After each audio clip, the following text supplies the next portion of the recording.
wants to be successful. But virtually nobody understands that success is a path. It's a process. It's not a finish line. It's not something that you do once and then you finish. It is literally the systematic acquisition of skills.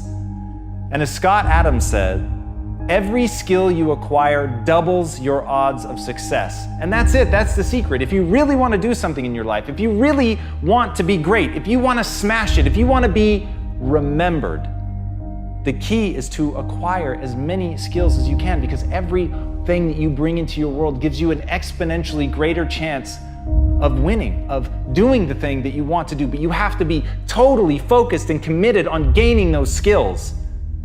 And as The Rock pointed out, success at anything will always come down to this: focus and effort, and we control both.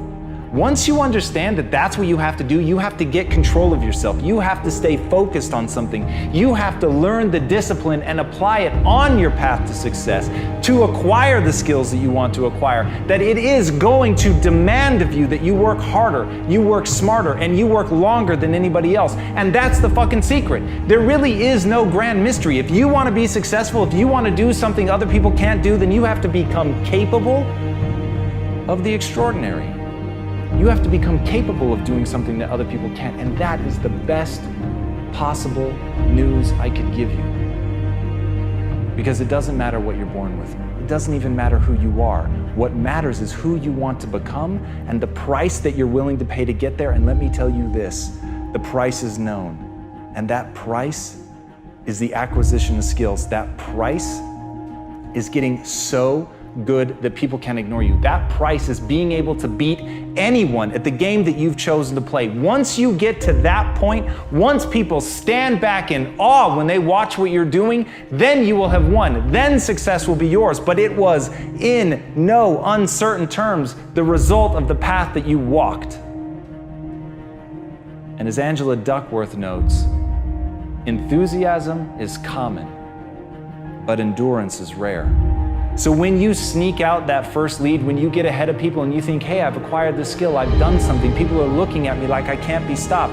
Remember that right now, at this moment, someone is practicing. While you're not doing the thing that you need to be doing, while you're sitting back in your laurels, very happy with what you've accomplished, somebody else is going to eat your lunch because they have a passion and enthusiasm that endures. And at the end of the day, if you can want something so badly, if you fucking burn from the inside to do something, to become something, to become capable of more, then you will endure. Then you'll be able to push past other people. Then when other people break and they lie in your wake, you will push forward, because that fucking thing in you that you have cultivated is the ability to endure. It is not the ability to be a badass. It is not the ability to think that you're cool. It is the ability to kick your own ass, to deal with what is boring, to live in the pain, to step towards anguish, to know that suffering is a choice and you choose to turn it off, because you know on the other side of endurance, on the other side of outlasting everybody else,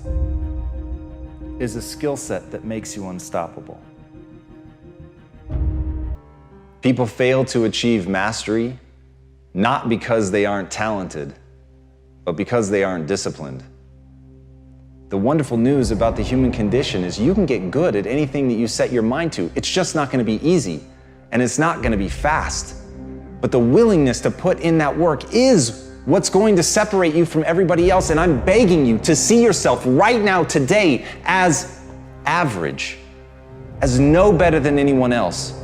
But I beg you, with more force than I know how to convey with this language, to see yourself as malleable, to see yourself as capable of becoming anything you want to become truly extraordinary, if you can find within yourself the discipline to stick with it long enough. And as Steve Martin said, perseverance is a great substitute for talent. Everybody wants to talk about who's talented. Everybody looks at the person with innate talent as if they have something magical. But to me, it's a gift, it's a handout, it's a freebie. It hasn't been earned. And no matter what it is, It's only the beginning. Even somebody that has talent, even if you get an early win, if you let somebody outwork you, if you let somebody who has more perseverance, more grit than you, then they are going to outperform you on a long enough timeline. The only thing I can guarantee is you will be outworked by somebody unless you pour your heart and soul into getting great. If you don't take days off, if you put yourself into it as if your life depended on it, when you act like that, then you've got a chance to be great. And as Robert Horry said, pressure can bust pipes, but it can also make diamonds. You've got to want that pressure. You've got to want things to be hard. You can't seek out the easy life. You can't just hope and pray that you can uncover inside of you some talent that's laid dormant that you didn't know about that's going to let things be easy for you. Don't want the easy. Want the hard. Want the pressure. Want the thing that's going to turn you into something. Because when it's easy, you don't work for it. When it's easy, you don't push. When it's easy, you get surpassed by the person who has to give it their all, who's prepared to do blood, sweat, and tears in order to become that thing that they want to be so badly because they are so fucking angry that they were never given anything. And with that chip on their shoulder, they're determined to become anything that they set their mind to. So whether you have talent, whether you don't, the only thing that matters is, will you persevere? Will you stick with it long enough to get great? People want to know how to stop the laziness, and they want to know how to stop the procrastination. They have some idea in their head, some kind of a vision of what they want to do.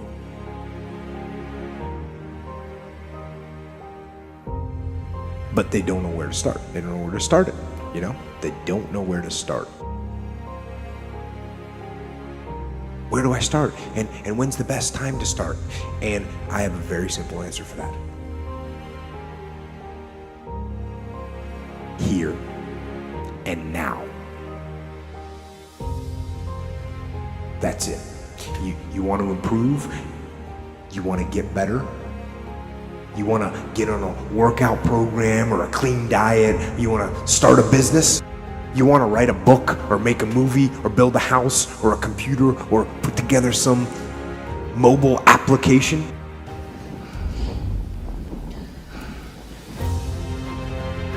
Where do you start? You start right here. And when do you start? You start right now. You initiate the action aggressively. You go. Because the idea isn't going to execute itself. And the book isn't going to write itself. And the weights out in the gym, they're not going to move themselves. You have to do it, and you have to do it now. You got to stop thinking about it and stop dreaming about it.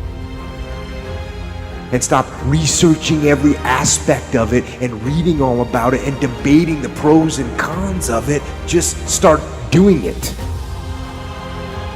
Take that first step and make it happen. Get after it. Get after it here and now.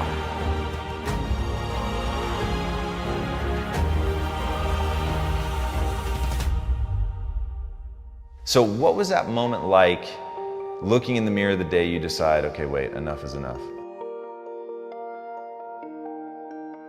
Well, it was pretty crazy for me. It took a while to get to that point where enough was enough.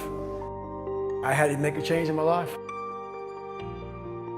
How do you find and cultivate that drive? Like, there is a kid right now watching this, man, and they feel like you felt. They feel lost, alone, broken, stupid, lazy, like they're never going to amount to anything. And what you're talking about is the closest thing to a fucking superpower that this kid has ever heard. And right now he is on the edge of his seat. How does he like force himself to take that first step?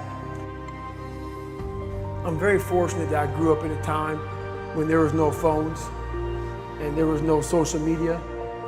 And I suggest, yes, I'm on social media on a very limited basis because I have a story to tell, and it's a great platform. Use it as a platform, don't use it as your life. My biggest advice to get everybody in the world It's like I say, we live in an external world. Everything is you got to see it, touch it. It's external. If you can, for the rest of your life, live inside of yourself. Stop listening to people who are calling you fat, gay, transsexual, nigger. Everything that is makes no sense. All these insecure people putting their insecurities on you, you gotta flush it out. You gotta just be whoever the hell God or whatever the hell you believe in. If you believe in nothing but yourself, I don't care what it is. You gotta take everything and throw it away. You have to believe in one thing, and that is yourself. And I'm not saying don't believe in God or what you believe in, but right now, for you to find greatness in yourself, you're not gonna find it by looking in a book or by even hearing me. I may give you the spark, but you've got to go inside yourself to find it. And that means you gotta be quiet. Shut the fuck up, go in a room, stop talking, search your soul, search your mind, search your abilities, and you'll find it. But if you're not looking for it, you won't find it. So you gotta go start your journey. And the journey starts with you finding, why the hell am I here on this planet Earth? Why am I here? And if you don't know that, you will live the rest of your life searching, always asking the question,